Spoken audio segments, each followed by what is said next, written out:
Opposition leader के मुआवने समेत अहम पार्लिमानी उमूर पर मुशावरत। स्पीकर कौमी असम्बली ने अपोजिशन रहनुमाओं को चैम्बर में बुला लिया। हामिद डोगर असद कैसर बैरिस्टर गौहर को दावत दी। डेप्यूटी स्पीकर ने स्पीकर की नशिस्त संभाली। अपोजिशन के सीनियर अरकान भी स्पीकर चैम्बर में चले गए। दौरान इजलास पीटीआई के रुकन सुहेल सुल्तान अपोजिशन लीडर की कुर्सी पर बैठ गए। स्पीकर ने मुबारकबाद दी, कहा कि लीडर्स ऑफ अपोजिशन बनने की मुबारक हो। सुहेल सुल्तान नशिस्त से उठकर पीछे जा बैठे। स्पीकर की मुबारकबाद पर ऐवान में कहे गूंज उठे।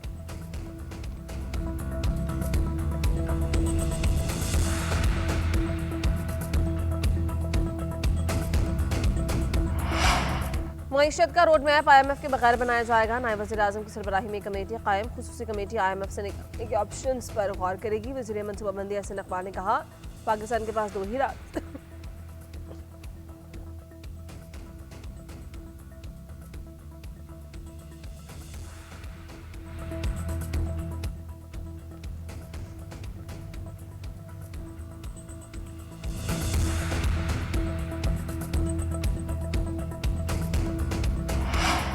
पाकिस्तान मादनियात को स्ट्रेटेजिक इक़्तिसादी तरक्की में तब्दील करने के लिए तैयार। अमरीकी जरीदे द नेशनल इंटरेस्ट का पाकिस्तान के लिए कानूनी बतौर स्ट्रेटेजिक तरजीह पर खुसूसी आर्टिकल शाया।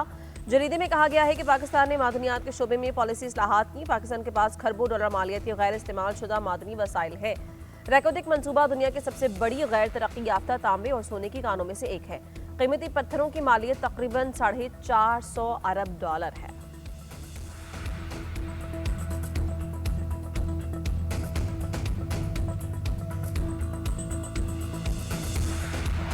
वफाकी वज़ीर दाखिला मोहसिन नकवी से मुत्तहिदा अरब अमारात की वफ़द की मुलाकात। पाक यूएई ताल्लुकात और बाहमी ताआवुन पर तबादले ख्याल।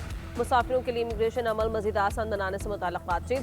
प्री इमिग्रेशन क्लियरेंस के हवाले से बाज़ाबता मुआहिदा करने पर भी इत्तेफाक। नए निज़ाम का आगाज़ इब्तदाई तौर पर पायलट बुनियादों पर किया जाएगा। पायलट मनसूबे का आगाज़ कराची से पहले मरहले में होगा। मोहसिन नकवी ने कहा, प्री इमिग्रेशन क्लियरेंस के तहत मुसाफिरों की इमिग्रेशन और मुतल्लिक़ा क्लियरेंस पाकिस्तान ही में मुकम्मल हो जाएगी। मुसाफिर मकामी मुसाफिरों की तरह सीधा एयरपोर्ट से बाहर निकल सकेंगे। इस इक़दाम से सफ़र में सहूलत, वक्त की बचत, मुसाफिरों के लिए मजमूई तजुर्बा भी बेहतर हो जाएगा।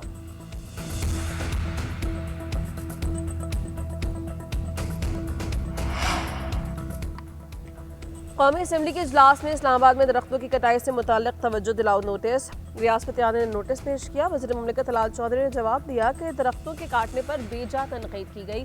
दरख्तों की कटाई पर नए दरख्त लगाए गए हैं। दरख्त उखाड़ कर सड़क नहीं बनाई गई। चंद इंफ्रास्ट्रक्चर इस्लामाबाद की जरूरत थे। इस्लामाबाद में मौजूदा हुकूमत के दौरान इंफ्रास्ट्रक्चर के तमाम मनसूबों पर ब्रीफिंग देने को तैयार है।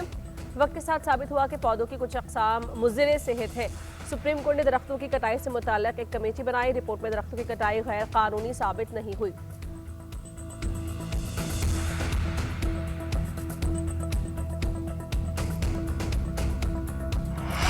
और हमास का गजा की हुक्मरानी से दस्तबरदारी का ऐलान। इख्तियारात टेक्नोक्रेट अथॉरिटी के सुपुर्द कर दिए। तर्जुमान हाजिम कासिम ने कहा कि फैसला जंगबंदी मुआहिदा और मुस्तक़बिल के निज़ाम के क़याम के लिए किया गया। तमाम इदारों को हिदायत दी हैं कि मुकम्मल इख्तियारात आज़ाद फ़लस्तीनी वादी को मुंतकिल करें।